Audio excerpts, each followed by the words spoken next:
Hello बच्चों। बच्चों, एक ऐसा क्वेश्चन जो अक्सर बच्चे कंफ्यूज रहते हैं इसमें, जैसे वोल्ट मीटर की बात मैं कर रहा हूं कि वोल्ट मीटर एक ऐसा डिवाइस है जो वोल्टेज को मेजर करने के लिए इस्तेमाल करते हैं। लेकिन वोल्ट मीटर जो है वो वोल्टेज को एक्यूरेट मेजर नहीं कर पाता। इसीलिए उस वोल्ट मीटर की जगह पर हम लोग एक और डिवाइस बनाए हैं, पोटेंशियोमीटर का। तो पोटेंशियोमीटर एक ऐसा इंस्ट्रूमेंट है जिसका इस्तेमाल एक्यूरेट वोल्टेज को नापने के लिए करते हैं। लेकिन वोल्ट मीटर जो है वो एक्यूरेट मेजर नहीं करता, वो एक अप्रोक्सीमेट डिवाइस है। मतलब बच्चों, आप इसको ऐसे याद रख सकते हैं कि वोल्ट मीटर, और कैसे है वो मैं करके भी दिखा रहा हूं। वोल्ट मीटर कैसा डिवाइस है? एक अप्रोक्सीमेट डिवाइस है, अप्रोक्सीमेट है, लेकिन ये एक्यूरेट नहीं है। बच्चों, कैसे नहीं है जरा सा ध्यान दीजिएगा। वोल्ट मीटर को प्ले होने के लिए, ठीक ना, वोल्ट मीटर को ऑपरेट करने के लिए कुछ करंट की रिक्वायरमेंट होती है। वेरी फ्यू, बहुत कम, लेकिन चाहिए। Minimum current required to operate voltmeter. Voltmeter को चलने के लिए, वोल्ट मीटर को प्ले होने के लिए, वोल्ट मीटर को रीडिंग्स दिखाने के लिए कुछ करंट चाहिए होता है। अब उस करंट से क्या होता है डिफरेंस, उसको सरासर मैं दिखाता हूं आपको। देखिए, मान लीजिए बच्चों की एक वायर है, ऐसे यहां से करंट जा रहा है 5 एम्पियर।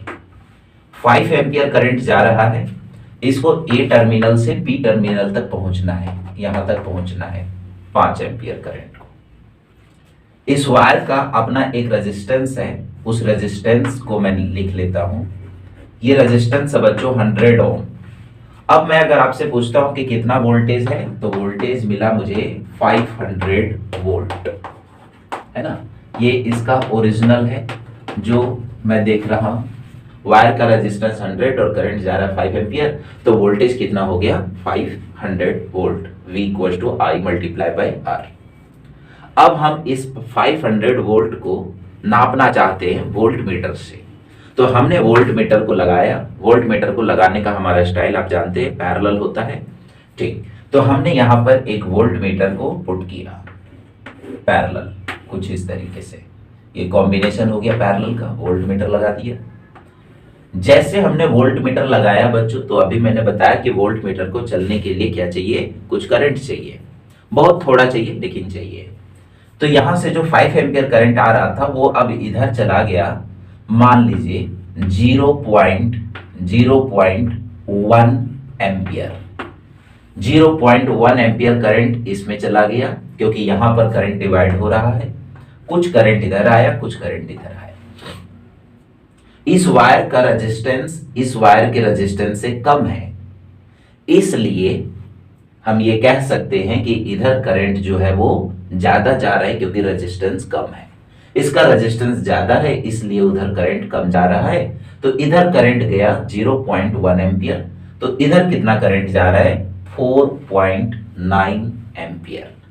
4.9 एम्पियर के फंडामेंटल रूल से जब हमने कैलकुलेशन किया, 4.9 मल्टीप्लाई बाय 100, तो बच्चों ये निकल कर आया हमारा 490 वोल्ट, है ना। 490 वोल्ट, ऐसे देखो, ऐसे। अब हमने क्या किया कि वोल्टेज ओरिजिनल कितना था? 500 वोल्ट, और ये दिया कितना? 490 वोल्ट। जब मैंने यहां पर लगाया तो कितना वोल्ट आया? 490 वोल्ट।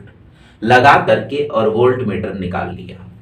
जब आप वोल्ट मीटर को बाहर निकाल लेंगे, तो आपने ये सोचा कि कितना वोल्ट जा रहा है? 490 वोल्ट, और आपने वोल्ट मीटर हटा लिया। जैसे आपने वोल्ट मीटर हटा लिया, करंट कितना जाने लगा? 5 एम्पियर। तो 5 एम्पियर के रूल से कितना वोल्टेज जा रहा है? 500 वोल्ट जा रहा है। मान लीजिए सामने आपने एक डिवाइस लगा रखा है जो 490 वोल्ट पर चलता है। 490 वोल्ट से अगर हम ज्यादा देंगे तो वो खराब हो जाएगा। आपने नापा वोल्ट मीटर से 490 वोल्ट, और आपने चला दिया। तो देखा कि सामने जो डिवाइस रखा था वो खराब हो गया। फिर आपने सोचा यार उसको चाहिए था 490 वोल्ट और हमने नाप के भेजा 490 वोल्ट, फिर वो खराब क्यों हो रहा है? हम ज्यादा वोल्ट तो दे नहीं रहे। लेकिन प्रॉब्लम कहां हुआ कि वोल्ट मीटर नापा आपका 490 वोल्ट, लेकिन जैसे आपने वोल्ट मीटर हटा लिया तो फिर इधर करंट कितना जाने लगा 5 एम्पियर, और उसके हिसाब से कितना वोल्ट जाने लगा 500 वोल्ट। लेकिन जब आप नाप रहे हैं तो कितना वोल्ट निकल के आ रहा है 490 वोल्ट, 490 वोल्ट, और ओरिजिनल कितना जा रहा है 500 वोल्ट। ओके, तो यही एक मेजर, जो बहुत बहुत मेजर भी नहीं कह सकते, बड़ा माइनर भी नहीं कह सकते, बड़ा वेरी क्लोज वैल्यूज दे रहा है, बड़ा close value, very very close, 490 volt. Original कितना है 500 वोल्ट, दे कितना रहा 490 वोल्ट। किसके कारण ऐसा हुआ? 0.1 एम्पियर के कारण हुआ। इसको कुछ करंट चाहिए ही चाहिए, और अगर हम इसमें और करंट कम कर देंगे, अगर हम इसमें और करंट कम कर देंगे तो ये वैल्यूज और क्लोज हो जाएगी, और क्लोज हो जाएगी। फॉर एग्जाम्पल कि अगर मैंने 0.01 कर दिया, 0.01, और करंट इधर से जा रहा है 4.99, 4.99 मान के चल रहे हैं, ठीक, करंट जा रहा है 4.99, करंट फ्लो हो रहा है, तो वोल्टेज कितना आ जाएगा बच्चों 499 वोल्ट। देखो it is very close to 500 but not 500। इसलिए वोल्ट मीटर हमेशा कैसा मेजर करेगा? वोल्टेज को अप्रोक्सीमेट मेजर करेगा। क्यों करेगा भाई? क्योंकि इसको प्ले होने के लिए, इसको ऑपरेट करने के लिए कुछ करंट की रिक्वायरमेंट होती है, ठीक है, very few but it must be required to operate. So voltmeter को ऑपरेट करने के लिए कुछ करंट की रिक्वायरमेंट होती है। अब हम एक ऐसा डिवाइस बनाना चाहते थे जिसमें ये करंट यूज ही ना हो। अब अगर ये करंट यूज नहीं होगा तो इधर कितना करंट जाएगा 5 एम्पियर, और 5 एम्पियर जाएगा तो पूरा कितना मेजर करके देगा 500 वोल्ट। और यही इंस्ट्रूमेंट हमारा पोटेंशियोमीटर का इंस्ट्रूमेंट है जो हमने लेक्चर में पढ़ा है। तो बच्चों पोटेंशियोमीटर एक जीरो करंट इंस्ट्रूमेंट कहलाता है। पोटेंशियोमीटर कैसा इंस्ट्रूमेंट है? Zero current. हाँ, फिर कभी मैं इसका लेक्चर लेकर आऊंगा।